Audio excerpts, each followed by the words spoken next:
Pero queremos conversar también con el diputado chileno Jaime Araya. ¿Por qué? Porque en Chile el índice delincuencial en los últimos tiempos ha ido en aumento. Hay una percepción de inseguridad de más del 80% de la población chilena, según los últimos sondeos, lo que obligó al presidente justamente a Boric a hacer pues un plan denominado las calles sin violencia. Calles sin violencia, ¿por qué? Porque ya era una situación insostenible.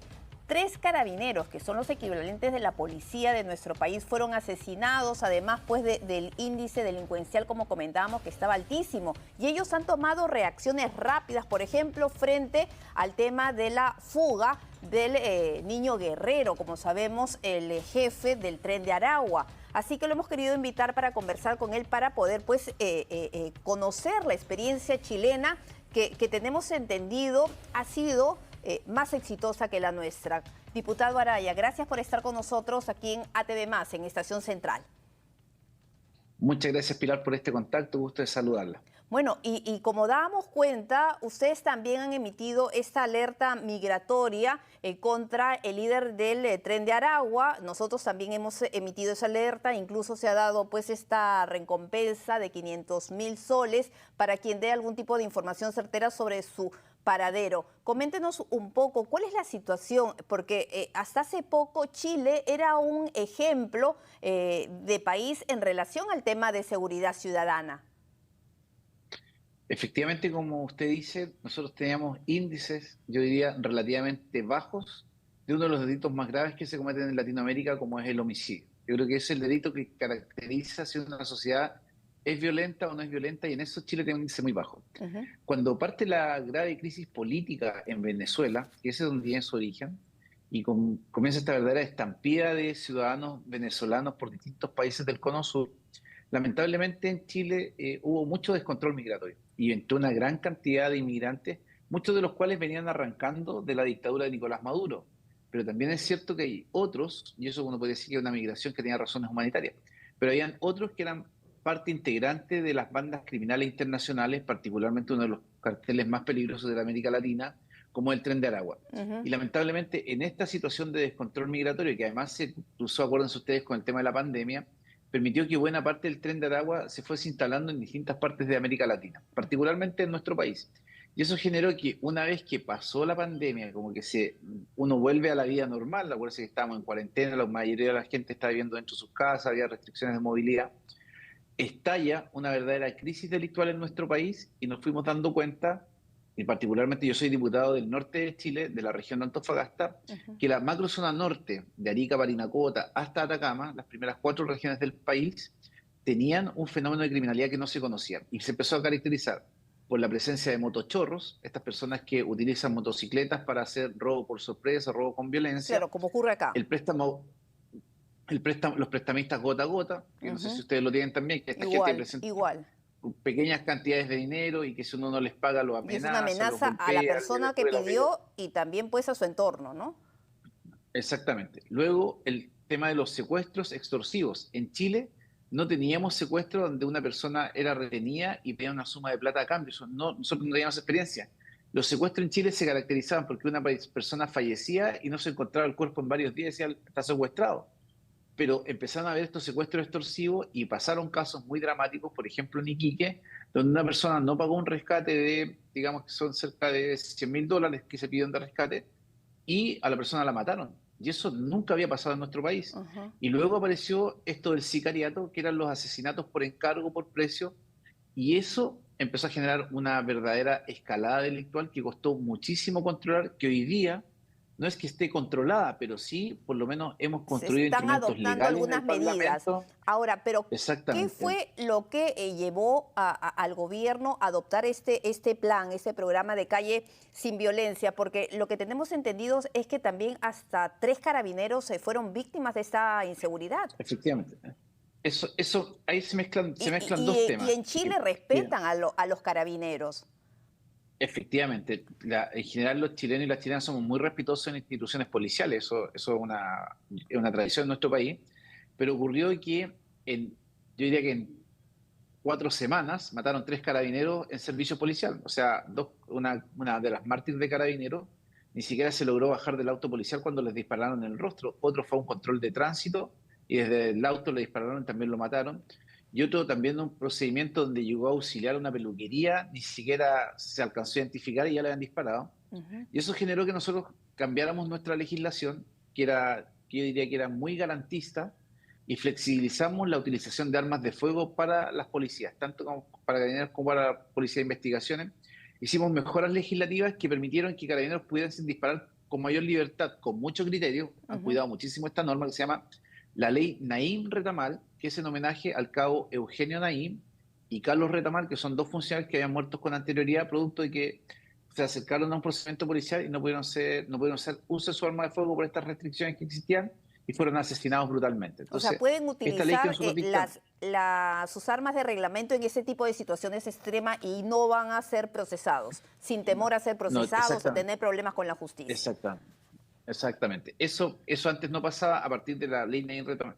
Y eso fue producto que nosotros tuvimos estos eventos. O sea, imagínense, en 24 días mataron a 3 funcionarios policiales. Y se mezcló además que había muchas armas en las calles, mucha banda criminal, y por eso se generó un plan que se llamaba Calles sin Violencia, que se concentró en los centros urbanos donde había subido exponencialmente la curva de homicidios. Nosotros tengo entendido que son más de 40. Acelerada. Así es, más de 40 ciudades. ¿Qué es lo que se hizo? Planes operativos de carabineros mezclados con el Ministerio Público, la Fiscalía, digamos, que son los que ejercen la acción penal. Eso en combinación con el equipo especializado de las policías permitieron, con la ley Naim Retamal, que se empezaran a reducir el tema de homicidios, que venía creciendo exponencialmente en nuestro país. Nosotros seguimos teniendo índices muy bajos, pero se venían duplicando semana a semana el número de homicidios. Entonces, para frenarlo, el presidente de la República, junto a la ministra del Interior, Carolina Toá, diseñaron este plan Calles sin Violencia, se aplicó. Eso fue desde abril, ya más o menos eso es 6 meses. Exacto.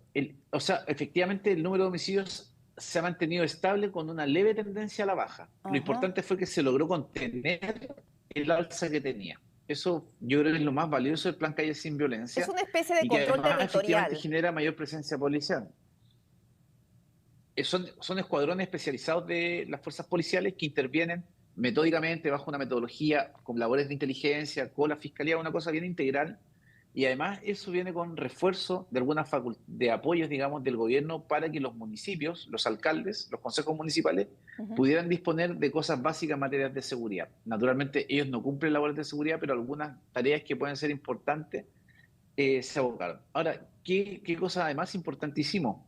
El fiscal nacional, él empezó a señalar con mucha fuerza que el homicidio en Chile había variado. Antiguamente normalmente el homicidio era de fin de semana, en el contexto de una fiesta, una riña. Siempre el imputado o el criminal era conocido y rápidamente se aclaraba el homicidio. ¿Qué es lo que caracterizaba el homicidio actualmente? Que era cometido por 2 o 3 o más personas, o sea, había premeditación, que era cometido con armas de fuego y además imputados desconocidos, y después se agregó una cuarta variante que eran además los imputados cuando eran identificados eran extranjeros indocumentados, y la mayoría de ellos de Venezuela. Entonces, ¿cuál es la conclusión que se arriba? Que el homicidio corresponde a sicariato y es una forma de control territorial. Que a estas bandas internacionales les interesa decir, aquí nosotros vamos a controlar el territorio, y para eso, el homicidio, para que ustedes se hagan una idea, o sea, gente que moría de 24, 30 balazos. O sea, ahora, en este plan, diputado, en ese plan que usted da cuenta... Sí, y en este plan que usted da cuenta de Calles sin Violencia, ¿participan las Fuerzas Armadas? ¿Y por qué le pregunto eso? Porque aquí nosotros hemos, el gobierno ha declarado en estado de emergencia 3 localidades, 2 en la capital, en Lima, y 1 en el norte, en Piura. No participan las Fuerzas Armadas, pero tiene una razón bien particular. Es porque en medio de la crisis migratoria nosotros dictamos una normativa que se llama infraestructura crítica, que permitió que las fuerzas militares pudiesen ejercer en fronteras, una franja amplia de la frontera, labores de policía que habitualmente ellos no pueden cumplir, porque nosotros tenemos muy separados. Porque hemos visto además las imágenes, ¿no? En la crisis migratoria de hace algunos meses, donde, ustedes habían endurecido las normas, muchos venezolanos sin documentación salieron por la frontera hacia nuestro país, y veíamos pues que ahí justamente estaban integrantes de las Fuerzas Armadas de Chile haciendo esa función. Claro. Entonces, ¿qué pasó? Que la mayor presencia de Fuerzas Armadas en frontera, porque en nuestra, o sea, Carabineros de Chile, la fuerza policial, los agentes policiales cumplen labores de custodia en fronteras. La frontera de nuestro país no la custodia el ejército. Ajá. Entonces, ¿qué es lo que pasó? Eso se Con esta modificó. normativa nueva se modificó y los militares pudieron reforzar la labor en frontera Ujú. y eso permitió traer carabineros desde la frontera a las ciudades y así aumentar la dotación y mejorar la presencia policial. O sea, es un conjunto de medidas que, o sea, ninguna por sí sola resuelve el problema, pero Ahora, el pero conjunto de las demoraron en medidas, hacer este paquete de ay, medidas. ¿Cómo hicieron sí, sí, los no. legisladores para poder impulsar y acelerar esto? Yo diría que lo fundamental es que nos pusimos de acuerdo, quienes Ajá. apoyamos al gobierno con quienes son oposición, porque el problema es común, el problema es de la gente, aquí no tiene que ver con los colores políticos, con las ideas que cada uno tenga, sino que era, y logramos sacar en un tiempo rápido, digamos, no un tiempo récord, pero rápido para la velocidad que trabajan los congresos nacionales o los parlamentos, yo creo que le pusimos foco a eso y además se fueron generando lo que se llamó un fast track legislativo, que era priorizar proyectos de seguridad, lo Ujú. que permitió que efectivamente la agenda de seguridad fuese la prioritaria del Congreso.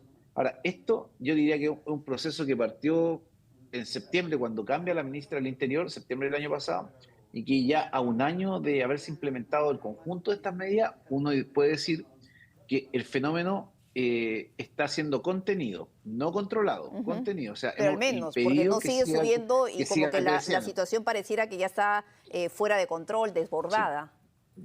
Entonces, por ejemplo, el día de ayer, el presidente de la República anunció el envío de un proyecto de ley que va a regular lo que acá se llaman los narcofunerales, que cuando se matan entre traficantes, el funeral que se hace acá en Chile, yo no sé cómo será en Perú, Ujú. es una demostración Y absoluta hacen de disparos al poder de fuego, aire. venta.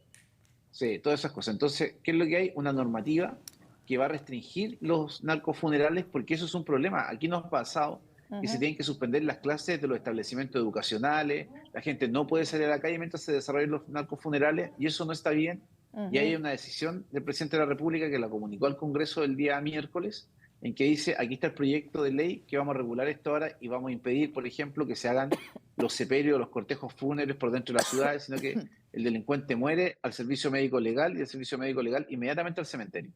Y en el cementerio tienen 24 horas para poder velar el cuerpo del traficante, de manera tal de terminar con los narcofunerales que han sido un verdadero dolor de cabeza y una ostentación del poder de fuego de las bandas criminales. Ahora, nosotros informamos sobre un delincuente venezolano que fue abatido, Maldito Cris se le llama para contextualizar un poco la pregunta, y lo que resulta increíble es que detienen a los cómplices y por una decisión de la Fiscalía, y bueno, por una decisión del Poder Judicial, pero a pedido de la Fiscalía, lo dejan en libertad. Estaba cumpliendo prisión preventiva.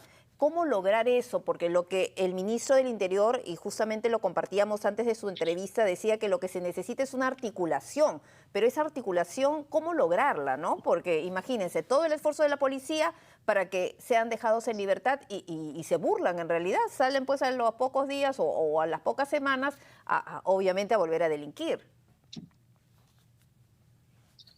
Yo diría que lo fundamental, y a nosotros nos pasó en Chile como experiencia, es que el Estado es muy grande, tiene mucha institucionalidad, pero la institucionalidad no trabaja ordenada ni articuladamente, y al frente tenemos al crimen que está organizado. Entonces, Así el es. absurdo que ocurre es que el Estado está desorganizado y el crimen está organizado. Entonces, en eso, la iniciativa que acá se trabajó fue un Consejo Nacional contra el Crimen Organizado, donde eran 23 instituciones del Estado, todas que tienen que ver con materia criminal, que encontraron un punto de encuentro para empezar a definir estrategias Ese fue conjuntas. una Ahora, entidad nueva, respecto, el Consejo Nacional contra el sería Crimen Organizado nacional se del creó. crimen organizado, se Ujú. creó eso a nivel nacional y después se instalaron instancias regionales, uno por cada región del país, para coordinar la labor del Estado, porque el Consejo de Crimen Organizado, por ejemplo, está Carabineros, la Policía de Investigaciones, está la Fiscalía, está el Servicio de Impuestos Internos, está el Servicio de Aduana, está la Directemar, que es la Policía Marítima, y así un conjunto de instituciones que tienen competencia en materia criminal, pero que nunca se habían sentado a la mesa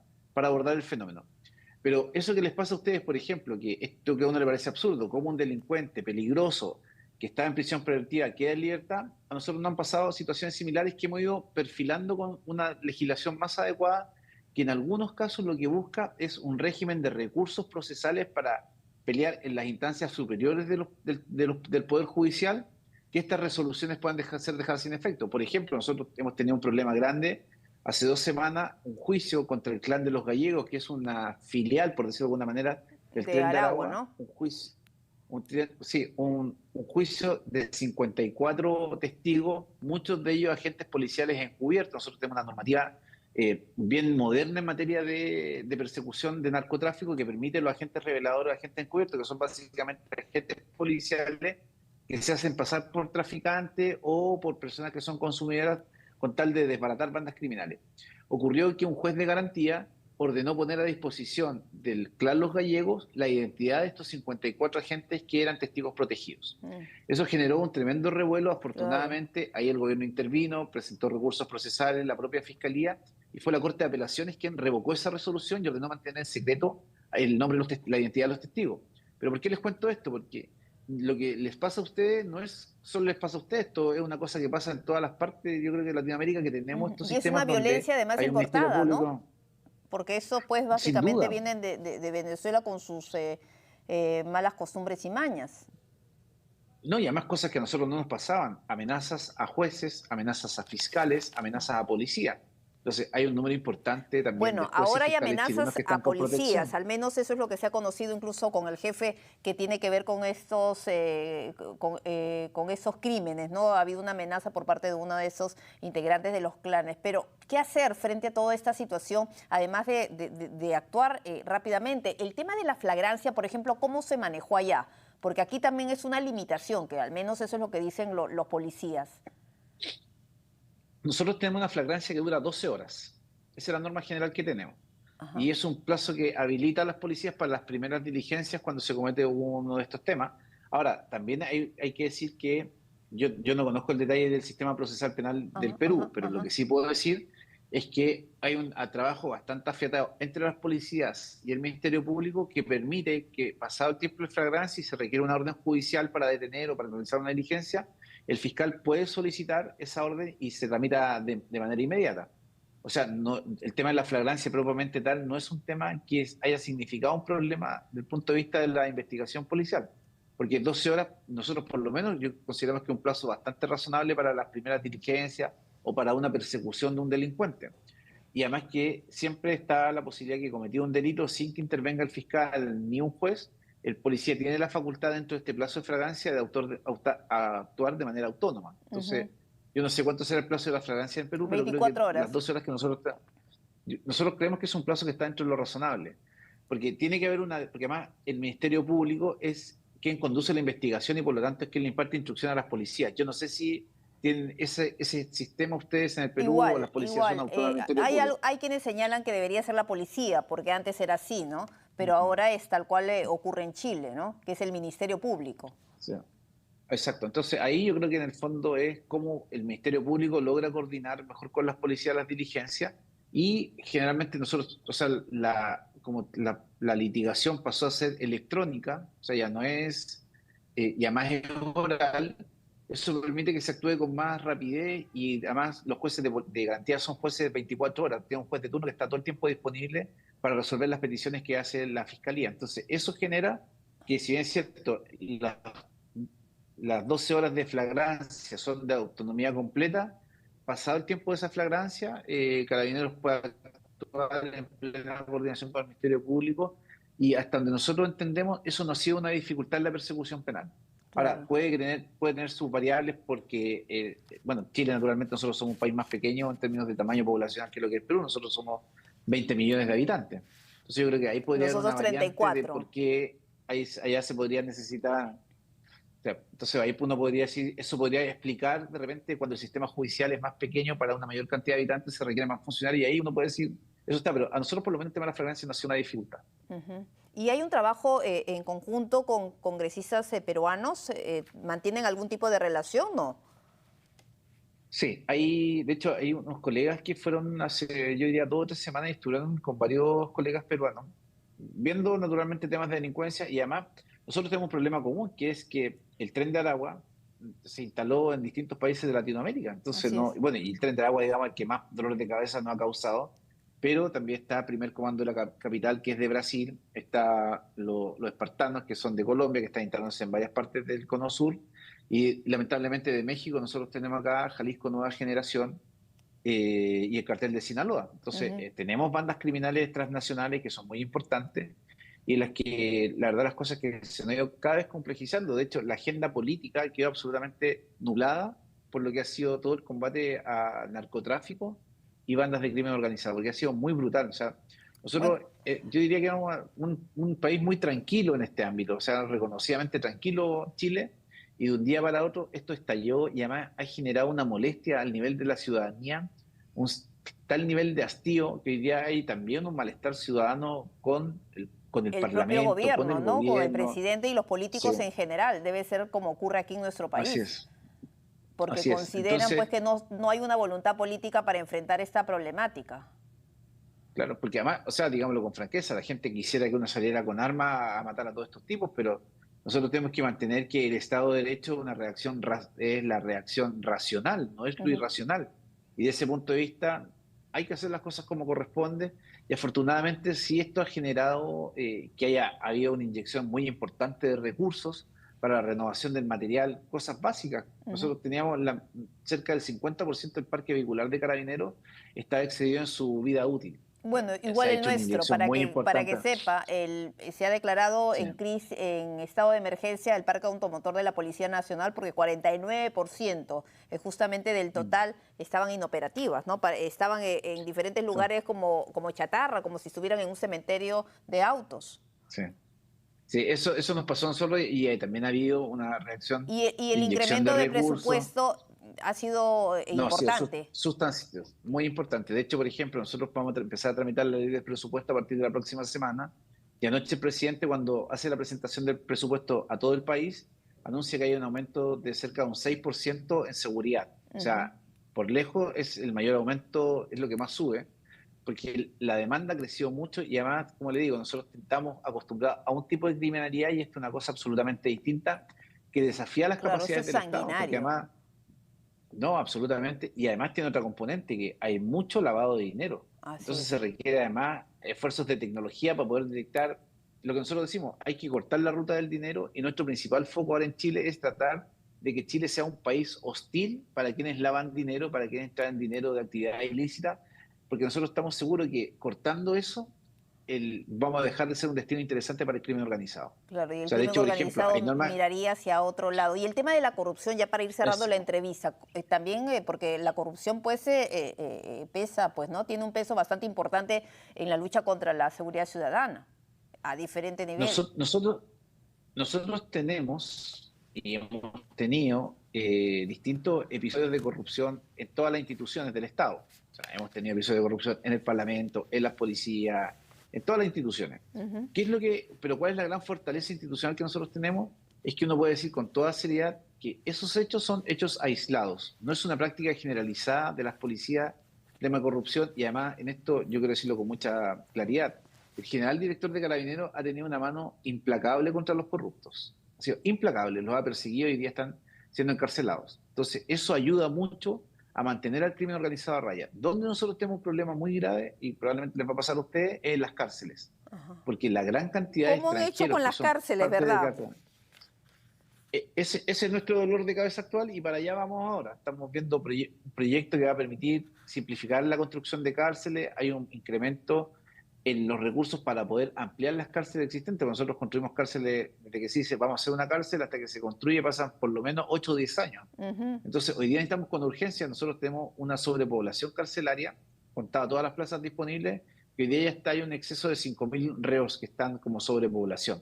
Entonces nosotros necesitamos liberar a lo menos, creo yo, unas 5.000 plazas más, porque estos delincuentes que son indocumentados, que vienen de Venezuela, que pertenecen a bandas de crimen organizado, requieren sin duda un espacio para contenerlos. Y además esto choca con que no nos pasaba a nosotros, las amenazas constantes a los gendarmes, es decir, a la policía carcelaria, yo no sé cómo se Ujú. llama en el Perú, pero nuestra Penitenciaria, gendarmería hoy el día, INPE. la policía penitenciaria, exacto, son amenazados por las bandas criminales porque además como no hay colaboración, y en esto uno lo puede decir con toda claridad y lo hemos manifestado públicamente, que Venezuela colabora muy poco en esta materia. Así es. Esto sería mucho más sencillo para todos los países si el presidente de Venezuela, el dictador Nicolás Maduro, colaborara un poquito más. A nosotros ni siquiera nos deja hacer vuelos charter para devolver venezolanos indocumentados, no los reconoce como plan de vuelo. Entonces, Así es. Venezuela tiene una actitud muy, muy poco colaborativa y eso ha sido un dolor de cabeza y ha sido lo más difícil de enfrentar porque en materia de crimen organizado, por ejemplo, si se ha, y ha pasado, en Chile se detenía a un extranjero indocumentado cometiendo un delito y se requieren los antecedentes a Venezuela, esos antecedentes no llegan nunca. Claro. Entonces hay que recurrir a las bases de Interpol para ver si es que aparece algún antecedente y no ha pasado muchas veces que gente que tenía un tremendo prontuario no pudo ser dejada en prisión preventiva porque nunca llegaron antecedentes que permitieran fundar la medida cautelar. Congresista, diputado Araya, muchísimas gracias por haber compartido la experiencia chilena, ¿no? Muy interesante porque que vemos, ¿no? Cuál podría ser la ruta, las diferentes rutas que se podían seguir, porque la situación que se vive en Chile y que se vivió con más fuerza desde el año pasado, la estamos viviendo nosotros, ¿no? Muchísimas gracias. Bueno, que esté muy bien. Muchas gracias, Pilar, por este contacto. Que tengan un excelente fin de semana. Muy buenas noches, buen fin de semana.